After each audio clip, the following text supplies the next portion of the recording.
What breaks a man who's built on breaking others? For Yoon Taejin, Seoul's most feared crime lord, it wasn't rivals or police or betrayal. It was a baby's cry. His 3-month-old son, Haneul, is dying.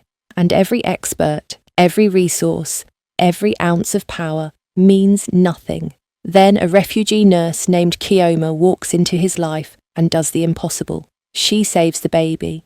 Within days, she'll marry him, face deportation, survive bullets, and become the one person standing between his son and those who want to take him. This is how their story begins. Subscribe, like, and stay until the very last second. The baby stopped breathing. Taejin's hands shook as he tilted Haneul's head back, checking his airway. 3 months old, lips blue, eyes rolling back. No, no, no, no.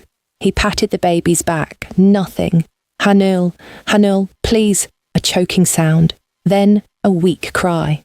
Taejin collapsed against the wall, clutching his son. 4 in the morning. The 4th time tonight, Haneul had stopped breathing. The paediatrician said it was normal. Babies forget to breathe sometimes. This wasn't normal. Months ago, he'd shot a rival in front of tons of witnesses for touching his shipment. Everyone in Seoul knew the name Yoon Taejin. Everyone feared it. Now his infant son was dying, and all that power meant nothing. Please, Taejin whispered into Haneul's hair. Please, just stay alive. His phone exploded with notifications. 16 missed calls. His second in command, Hwang Jisoo, had texted, "Boss, council meeting in 5 hours. The Busan situation is critical."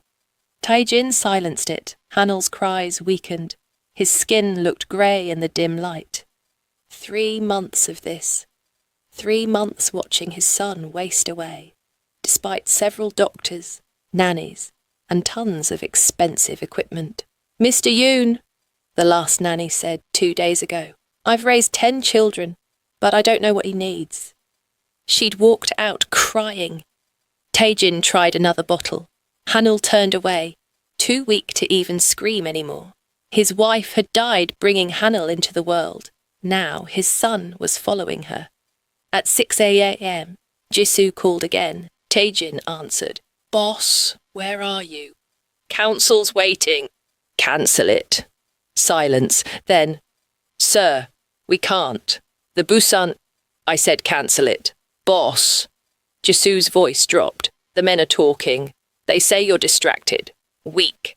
Lee Sang-woo asked yesterday if you were still fit to lead." Taejin looked at Haneul, barely conscious in his arms. Let them talk. He hung up. His laptop sat open on the desk. Weeks of desperate searches. Baby won't eat. Failure to thrive. Infant starvation. Forums full of exhausted parents, medical sites that said the same useless things. Then he found it. A forum post about Himang Women's Shelter in Mapogu. Nursing mothers who'd saved babies when doctors failed. An address was listed. Taejin stared at it. A place where his money meant nothing. Where his reputation couldn't force results. Pride burned in his throat. Yoon Taejin didn't ask strangers for help. He didn't go to shelters in Mapogu. He didn't beg. Haneul made a sound, barely a whimper. His breathing was too shallow. Taejin grabbed his phone. "Mr. Baek, prepare the car. Now." "Sir, where?" "Mapogu, Himang Women's Shelter." A pause. "Boss, that neighbourhood. I don't care what neighbourhood it is. Now." 30 minutes later, the black SUV stopped outside a building with peeling paint. Small sign, Himang Women's Shelter. Through the windows, children's drawings, warm light, laughter. "Stay here," Taejin told his bodyguards. He lifted Haneul from the car seat. The baby felt like nothing, like he was already half gone. Inside, warmth hit immediately. Cooking smells. An older woman appeared, grey hair pulled back, kind eyes that turned sharp when she saw him. "Can I help you?" Taejin's throat closed. Words that should have been easy stuck like glass. My son won't eat. His voice came out broken. 3 months, 7 doctors, nothing works. He's dying. The woman, Mrs. Choi, her name tag said, looked at Haneul. Her expression shifted instantly. Come. She led him through narrow hallways. Women and children stared. Whispers followed. Is that baby okay? They entered a sunny common room. Women sat with children, books scattered around. A sense of safety Taejin had never created anywhere. One woman sat reading to a small group. Nigerian accent, warm brown skin, braided hair, a toddler girl on her lap. She looked up. Her eyes met Taejin's. Assessment. No fear. Just competence. Chioma, Mrs. Choi said, this father needs help. The woman, Chioma, studied Haneul. Something flickered across her face. Recognition, maybe, understanding. She stood, passing her daughter to another woman. May I? Taejin hesitated. 3 months of strangers failing. 3 months of hope dying. But something in her voice, calm, capable, made him move. He placed Haneul in her arms. Chioma's hands moved immediately, professional, checking the baby's fontanelle, his skin, his mouth. Her expression darkened. When did he last eat? 2 days ago. 2 days. Her eyes snapped to him. You let your baby go 2 days without food? He won't take the bottle. He refuses, because he doesn't want a bottle. She sat down, cradling Haneul against her chest, started humming, low and rhythmic, Nigerian lullaby. Haneul's eyes fluttered open slightly. Where's his mother? Dead. Childbirth. Chioma's expression softened. He's not sick. He's starving. The formula, not for food, for connection. She looked at him. Some babies need more than nutrition. They need to feel safe. He can feel your fear, your desperation. It makes it worse. The words hit like bullets. I'm trying, I know. Her voice was gentle. But trying isn't enough. She adjusted Haneul, held him closer. The humming continued. Slowly, impossibly, the baby's breathing evened. I can feed him, Chioma said quietly. If you consent. You have formula here. No, I mean feed him myself. Taejin's world stopped. You would do that? For a stranger? For a hungry baby? She met his eyes. Yes. Seconds stretched. The room held its breath. Please, Taejin said. Chioma nodded, unbuttoned her cardigan, positioned Haneul carefully. The room went silent. She guided the baby to her breast. Haneul's mouth opened, latched, and he drank. For the first time in 3 months, he drank properly. His eyes closed, his hand curled around her finger. His breathing deepened. Taejin's knees gave out. He collapsed to the floor, hands covering his face. The man who never showed weakness, who'd built an empire on being unbreakable, he broke. Mrs. Choi's hand touched his shoulder. Other women in the room watched with wet eyes. Then, quietly, one by one, they slipped away, giving him space for this moment he'd needed for 3 months. Chioma kept humming, kept rocking, kept feeding his son. Taejin stayed on the floor, watching as this stranger, this woman whose name he'd learned 5 minutes ago, did what all his money and power couldn't do. Saved his son's life. The humming filled the room, Haneul's soft sounds of drinking, the morning light streaming through windows. Everything felt surreal, like he'd stepped into a different world where the rules he'd lived by meant nothing. Maybe he had. Minutes passed, 10, 15, 20. Haneul drank like he'd been waiting his entire short life for this. His colour improved, his grip on Chioma's finger strengthened, his body relaxed in a way Taejin had never seen. Finally, Chioma lifted him to her shoulder, patted his back gently. Haneul burped, a real, healthy sound. Then he sighed and fell asleep against her, actually asleep, not collapsed from exhaustion, not unconscious from starvation, just asleep. He'll need to feed every 2 to 3 hours, Chioma said softly, to rebuild his strength. Taejin found his voice. Will you continue? I'll pay. I'm not for sale. Her tone hardened immediately. I didn't mean. Men with money always mean exactly that. She looked at Haneul sleeping peacefully. But I'll help him. Not because you're paying, because he needs help. The distinction landed hard. I have conditions, though, Chioma continued. Anything. Don't say that yet.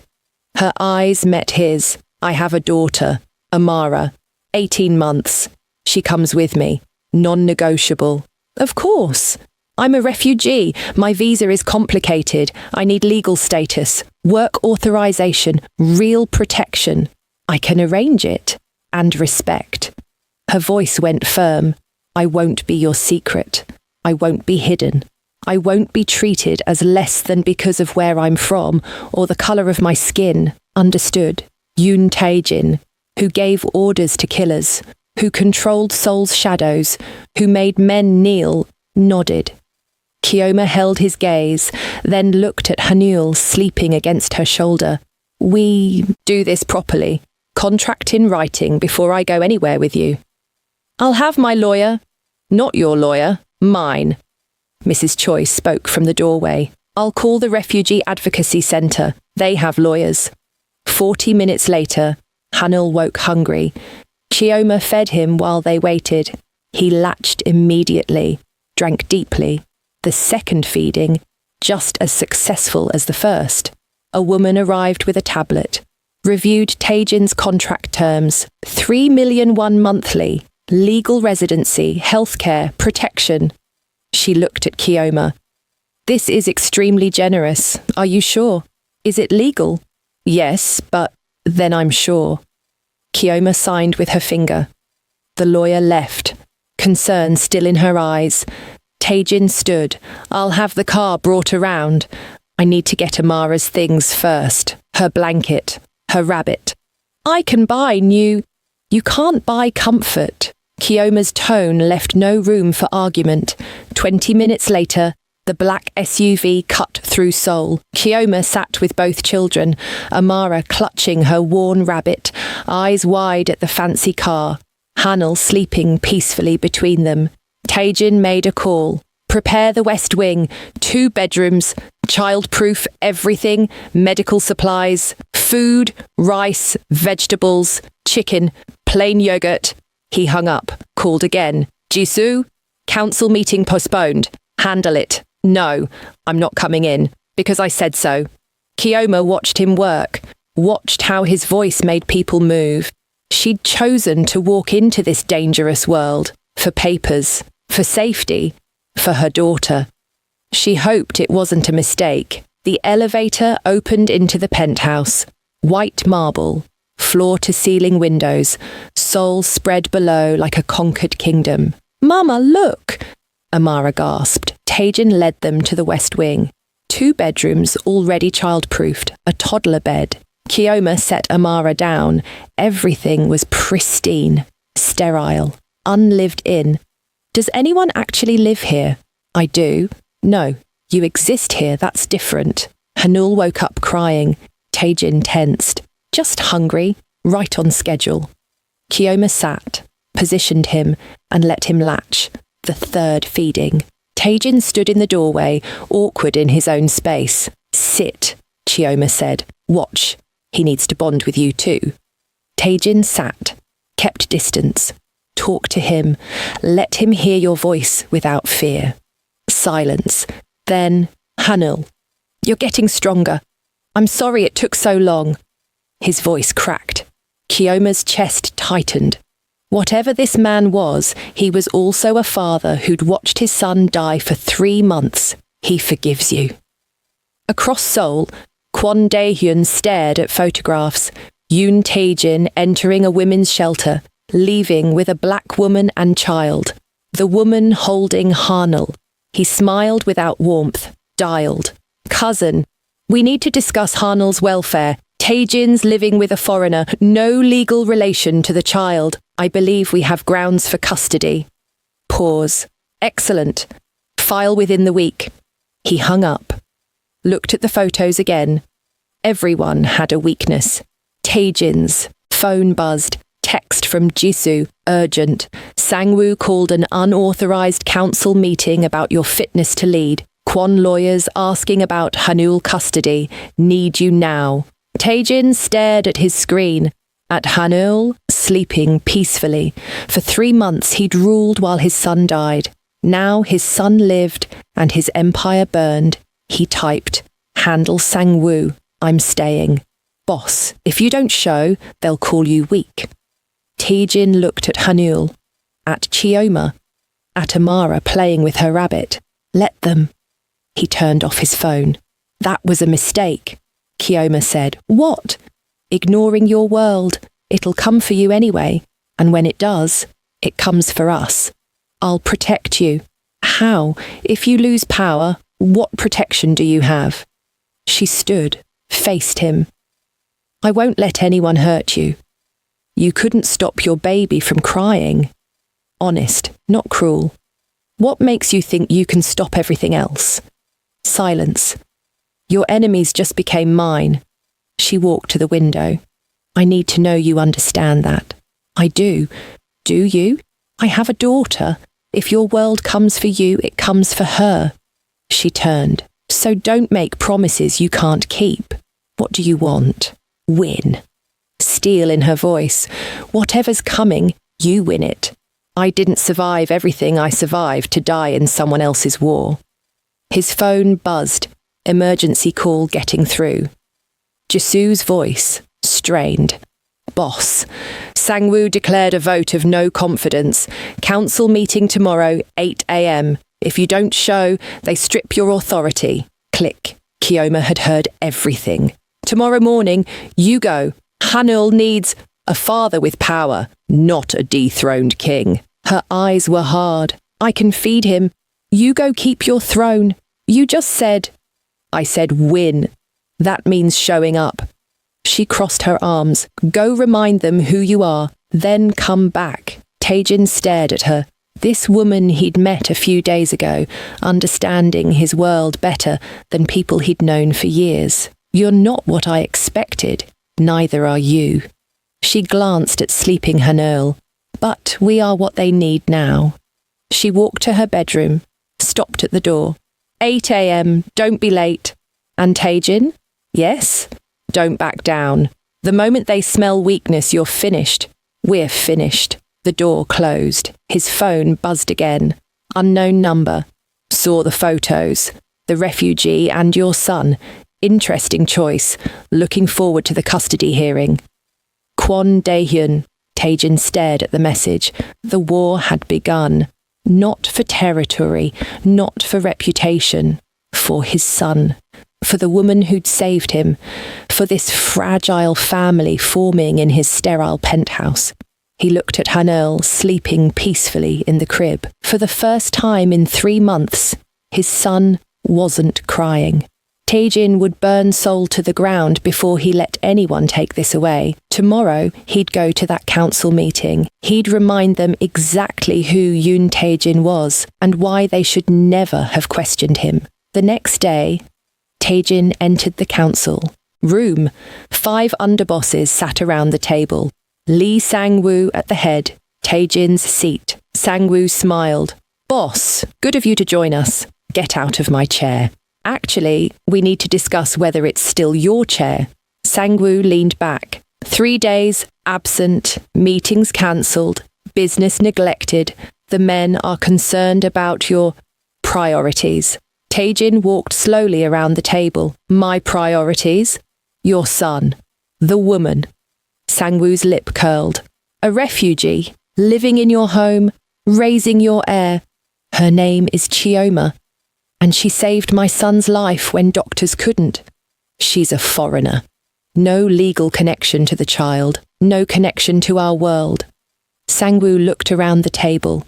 "It makes us look weak." "Weak?" Taejin stopped behind his chair. "Stand up." Sangwoo hesitated. I said, stand up. Sangwoo stood, slowly. Taejin moved so close their faces almost touched. You think I'm weak because I chose my dying son over a meeting? Because I found someone who could help him when no one else could. You brought an outsider into your home. I brought a nurse who saved my son's life. And if any of you have a problem with that... Taejin's voice dropped to a whisper. You can challenge me right now, here, today. Silence. No? Taejin looked around the table. Then sit down, all of you. They sat. Taejin took his chair. My son is alive because of her. That makes her more valuable than any of you. And if I hear one word, one whisper, disrespecting her, I'll assume you're disrespecting me. Understood? Nods around the table. Good. Now. Busan situation. Report. Hwang Jisoo cleared his throat. Handled. Territory secured. Compensation paid. Incheon. Stable. Then we're done here. Taejin stood. Meeting adjourned. He walked out without looking back.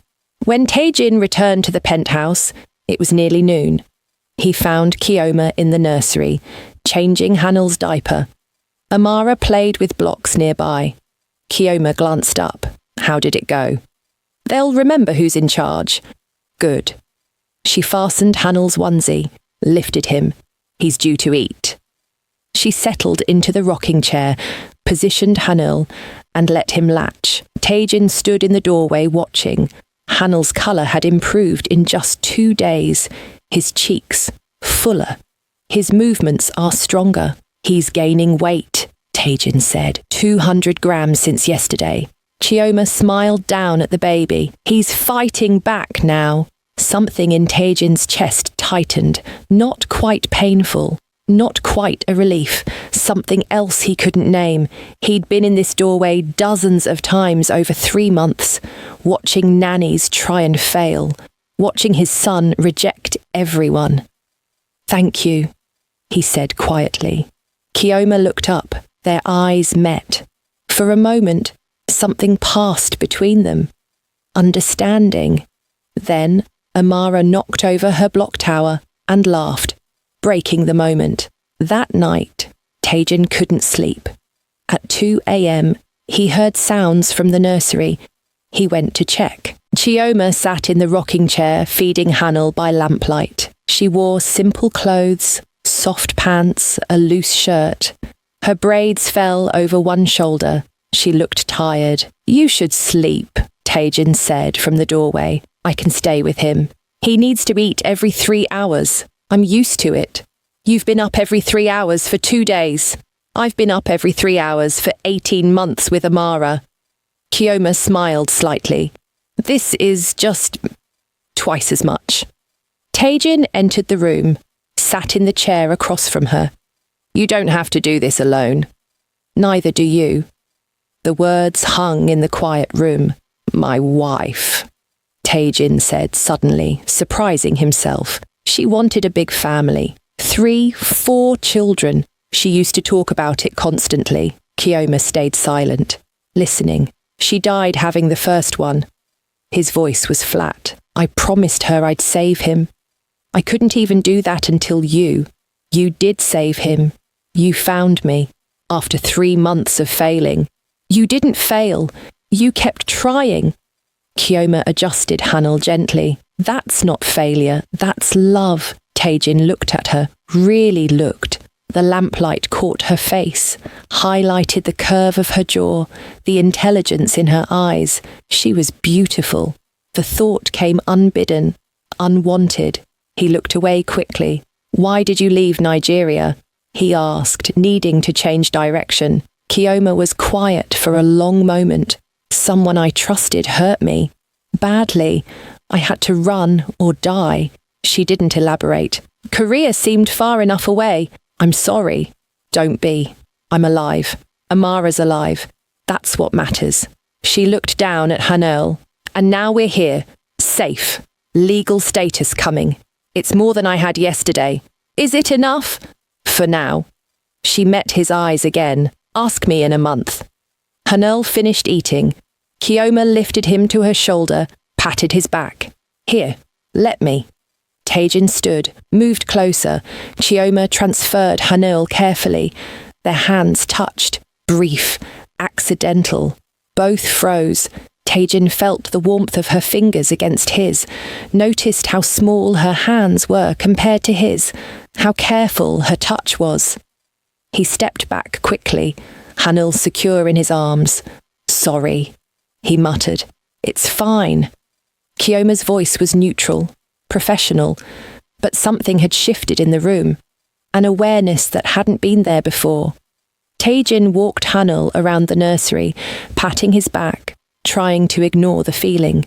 His wife had been dead less than 4 months. He had no business noticing another woman's hands. The next morning, a courier arrived. Taejin signed for the envelope, opened it, legal documents, official seal. Petition for emergency custody hearing. Kwon family vs Yoon Taejin minor child. Yoon Haneul grounds. Unstable home environment. Inappropriate caregiver, child welfare concerns. The hearing was set for 2 weeks from today. Taejin read through the documents. They'd done their research, listed Chioma's refugee status, lack of legal relationship to Haneul, questionable background.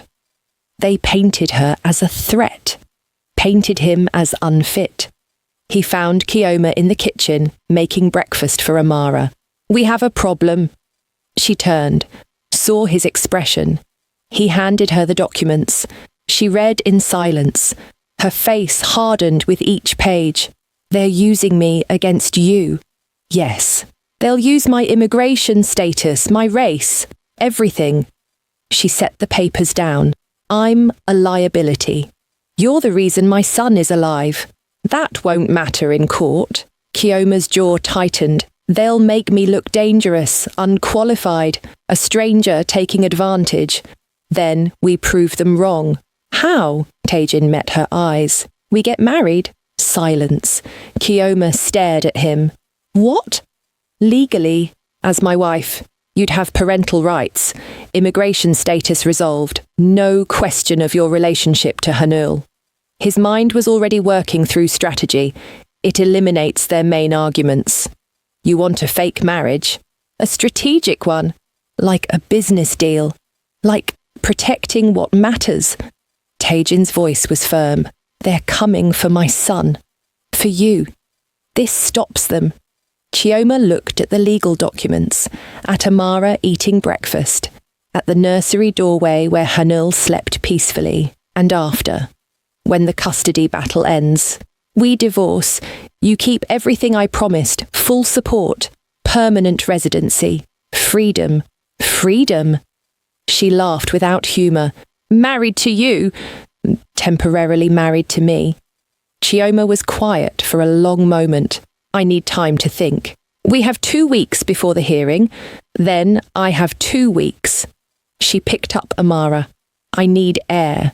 She walked past him toward her room. Taejin stood alone in the kitchen, legal documents in hand. Outside the window, Seoul stretched endlessly. Somewhere in that city, Kwon Daehyun was planning his next move, and Taejin had just proposed marriage to a woman whose hands he shouldn't be noticing. His phone buzzed. Text from unknown number. Saw the petition was served. This will be fun. By the way, does she know what you really do? What you really are? Taejin deleted the message, but the question lingered. Did she? Chioma took 3 days to decide. 3 days of watching Taejin with Haneul, watching him learn to hold the baby without fear, watching him pace at night, phone calls in hushed Korean, his empire demanding attention while his son demanded love. 3 days of feeling eyes on her, his staff whispered in corners. The bodyguards watching her every move, the constant awareness that she was black, foreign, an outsider in this pristine white world. 3 days of Amara asking, Mama, we stay here? With hope in her voice. Chioma found Taejin in his office, dawn light cutting through the windows. I'll marry you. He looked up from his laptop. You will? On my terms. Which are real wedding, not city hall in secret. I won't be your shame. I never said. You didn't have to. She crossed her arms, and after the custody hearing, when this is over, I will decide when the divorce happens, not you. When I feel safe enough to leave, then we end it, not before.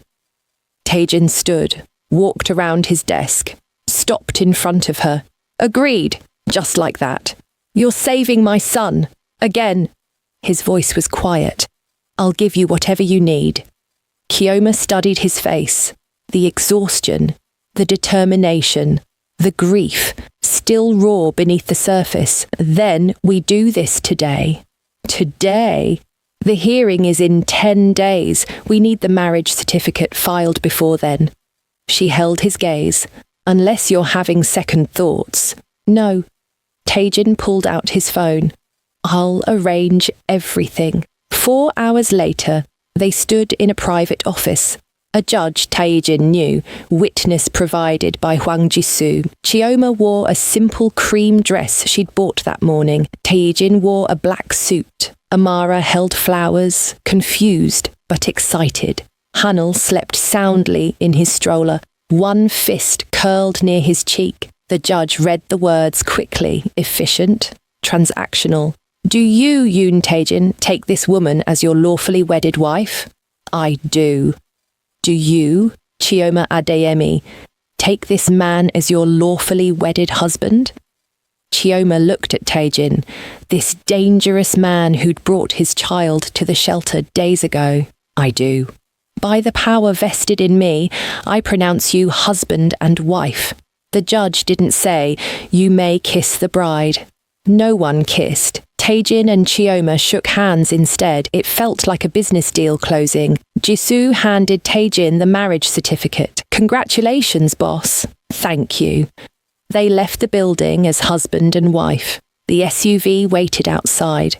They returned to the penthouse at 3 p.m. Chioma was holding Haneul when the doorbell rang. Taejin's head snapped up. No one rings that doorbell.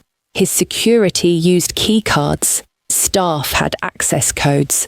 Deliveries went through the front desk. No one rang the doorbell.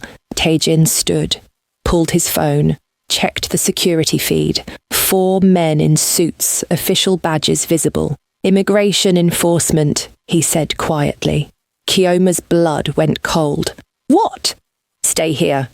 Taejin walked toward the door. No. Chioma stood, Haneul in her arms. They're here for me. Taejin's jaw clenched. He opened the door part way. Can I help you? The lead officer showed his badge. Korean Immigration Service. We're here regarding Chioma Adeyemi. Expired work visa. Deportation order. She's my wife. We got married this morning. We'll need to verify that. The marriage certificate is on file. We have orders to take her into custody pending verification. The officer stepped forward. Ms. Adeyemi, you need to come with us. She's not going anywhere. Taejin's voice dropped to that dangerous tone Chioma had heard him using when he was on a call. Sir, obstruction of a federal... I said she's not going anywhere. The officers reached for their radios. Taejin pulled out his phone. Made one call. Minister Park, it's Yoon. Taejin, I need a favour, now. He spoke rapid Korean. Chioma caught words. Wife, marriage, harassment, consequences. Hung up. You have 30 seconds to leave my home before I make your lives very difficult. Sir, we have orders. Taejin's phone rang. He answered, listened, handed it to the lead officer. It's for you. The officer took the phone. His face went white as he listened. Yes, Minister, I understand. Yes, my apologies. It won't happen again. He handed the phone back to Taejin, turned to his team. We're leaving. They filed out without another word. Taejin closed the door, locked it, leaned against it. That was Kwon Daehyun, he said quietly. He sent them? How do you know? Because immigration doesn't move that fast. Someone with power pushed this through in hours. his hands clenched. He had this ready. Chioma sat down slowly, still holding Haneul. He's trying to separate us before the hearing. Yes. What's next? As if answering, the lights went out. Emergency lights flickered on. Red glow. Taejin's phone buzzed. Text from building security. Breach, armed intruders, lobby, heading up. Get Amara, Taejin said, voice deadly calm. Panic room, now. What's happening? He's not waiting for the hearing. Gunshots echoed from the hallway outside. Distant, but getting closer. Taejin grabbed Chioma's arm, pulled her toward his office, hit a hidden panel. The wall slid open, reinforced steel door behind it. Inside, both kids. Don't open this for anyone but me. What about you? I'm ending this. He pushed a gun into her hands. You know how to use this? Yes. Their eyes met. Something passed between them. Fear. Determination. Something else neither could name. If I don't come back, you're coming back. Chioma's voice was steel. We just got married. You owe me a honeymoon. Despite everything, Taejin almost smiled. Then he was gone, the door sliding shut behind her. Chioma stood in the panic room, Haneul against her chest. Amara clinging to her leg, gun in her hand.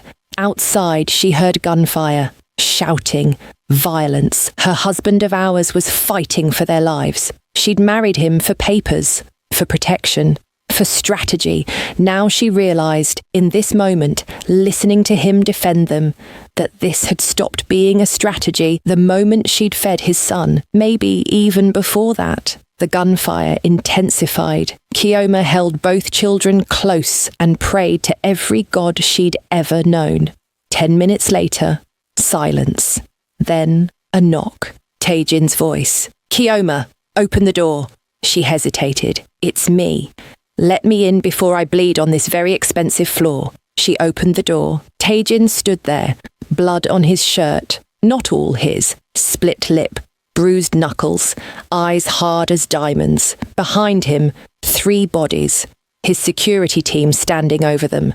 They're alive, he said, reading her expression. Barely. They'll tell me who sent them. We know who sent them. I need proof. He stepped inside the panic room, saw her still holding the gun. You didn't need to use it. You didn't let them get close enough. She joked and he smiled. Something flickered in his eyes. Approval, respect, something warmer. Are you hurt? She asked. Nothing serious. He looked at Haneul, sleeping somehow through everything. At Amara, terrified but safe. At Chioma, standing like a warrior with a gun in one hand and his son in the other. His wife. This is my world, he said quietly. Violence, threats, blood. This is what being married to me means. I know. Do you? Really? He stepped closer. He won't stop. He'll come at us again and again. Through the courts, through immigration, through guns. He wants Haneul, and he'll destroy anyone in his way. Then we destroy him first. Taejin stared at her, this woman who'd been in his life for days, who'd saved his son, who'd married him hours ago. You're not what I expected, he said for the second time. Neither are you. She handed him his son. But I didn't survive Lagos to die in Seoul, so whatever war this is, we win it. Taejin took Haneul carefully, looked at his sleeping son, at his new wife, at his stepdaughter clinging to Chioma's leg, a family formed in desperation, bound by necessity, defended by violence. His empire was built on fear, but this fragile, impossible thing, was built on something else. He didn't have a name for it yet. We win it, he agreed. The custody hearing was in 9 days, but tonight they'd survived. Tonight they were alive, together, married, and tomorrow the real war will begin. Taejin's hand lifted, almost touched her face, stopped. His wife was dead for 4 months. This woman was here for documents. This was strategy. not romance. He stepped back. I think you and the kids should go to your room and try to rest. She turned to leave, stopped in the hallway. Taejin? Yes. Thank you for protecting us. You're my wife now. That's what husbands do. The word, wife, hung in the air between them. Neither knew what it meant yet, but they would figure it out, or die trying. If you're hooked on this story, hit that subscribe button so you never miss an episode. Drop a like if you're rooting for this impossible family. Share this with someone who loves dark romance with heart. And when will this partnership become something more? Part 2 drops next week. You won't want to miss it.